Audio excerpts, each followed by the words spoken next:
God kveld. Da klokka 10 på midnatt. Jeg har lagt meg da inne i bilen her. Tanken på å styre med telt nå, det frister ikke. Jeg så her på Solleggen, så jeg skal hverken på meditasjonscamp eller leirskole, men jeg skal forsøke meg på de 3 toppene på Kvitingskjøllen. Så turen, den går da herfra, fra Solleggen, 4 kilometer cirka, langs veien opp til Sålel. Og derifra så går vi da opp på lia, opp mot Veslekjølen. Følger høydedraget oppover, over noen pukler, opp til Nordre Kvitingskjøllen. Videre til Store Kvitingskjøllen, før vi da dreier vestover mot Vestre Kvitingskjøllen, og sklir ned igjen mot Kvitingsfjellet, og tilbake samme vei ned hit til Solleggen da. På randbordsida denne gangen dropper splittborda ettersom jeg er alene og ønsker å spare så mye krefter jeg kan i løpet av turen. Mest mulig margin. Det sier jeg takk til. Da er klokken 7:15.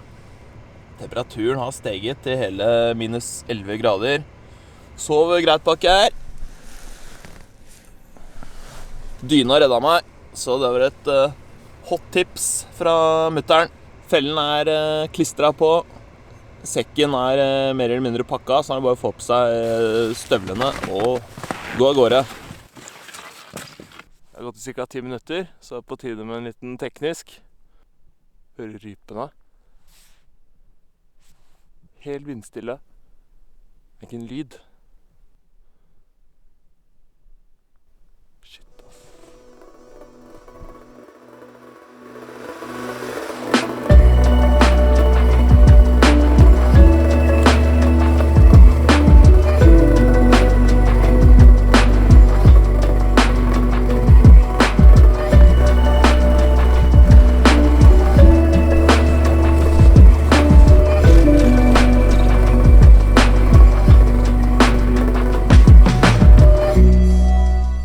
Ved Sålel.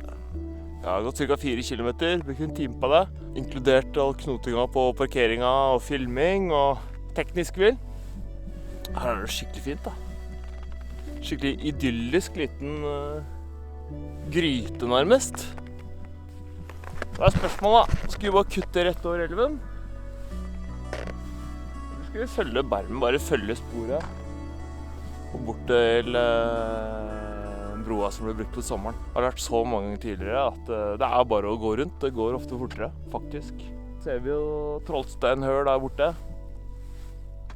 Det nebbet, det er jo Østre Trollsteinhø. Og den høyeste høen der, det er da Store eller Nordre Trollsteinhø.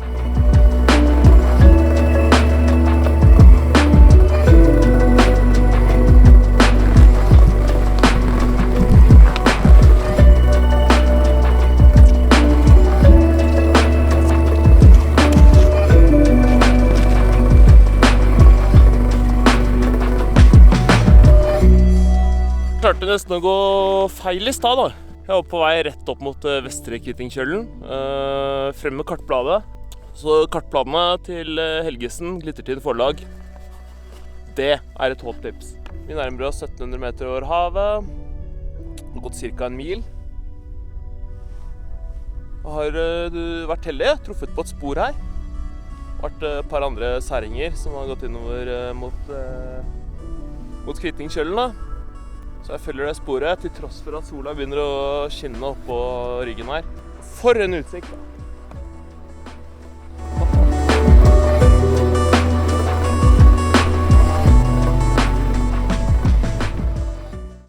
Vi er da på Nordre Kvitingskjøllen. Fy søren, nå koser jeg meg, ass. Jeg gikk og koste meg på lia her også, for så vidt. Stresser ikke. Og nå må jeg nesten la utsikten synke litt inn her.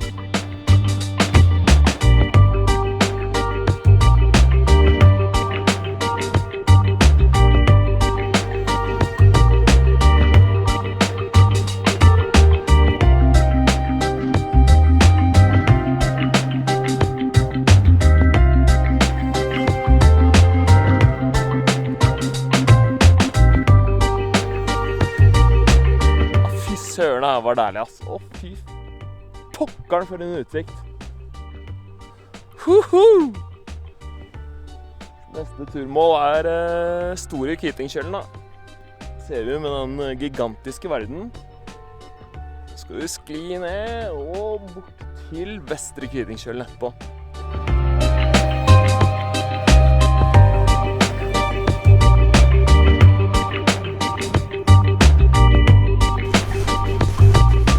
Snart på dagens hovedtopp, Store Kvitingkjøllen. Store Kvitingkjøllen. Deilig, ass. Se på den utsikten, da. Da det bare å flekke av seg fellene og komme seg bort på Vestre Kvitingkjøllen. En liten stakkarslig topp, den tross alt 4 meter lavere enn denne hovedtoppen. Ser for øvrig spor av snowboard her også. Imponerende, ass. Gått opp her på splitboard. Det kult. Skulle gjerne ha splitboard på vei ned igjen. Men jeg foretrekker randoski på seige turer her i Jotunheimen.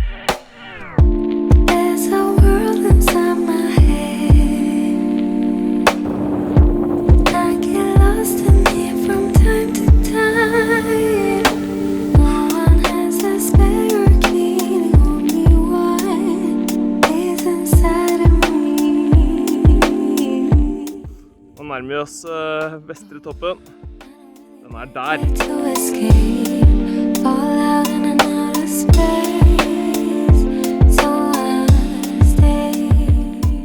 Dagens siste topp. Vestre Kvitingkjøllen. Happy med det. Åh, nydelig, ass. Jeg går egentlig bare her og koser meg. Det helt vindstille. Nede i Sørhellingen bak meg så kjente jeg lite til de russiske kuldegradene som var meldt. Da det bare å få seg fellene igjen og kjøre ned mot Solhjell og Solleggen.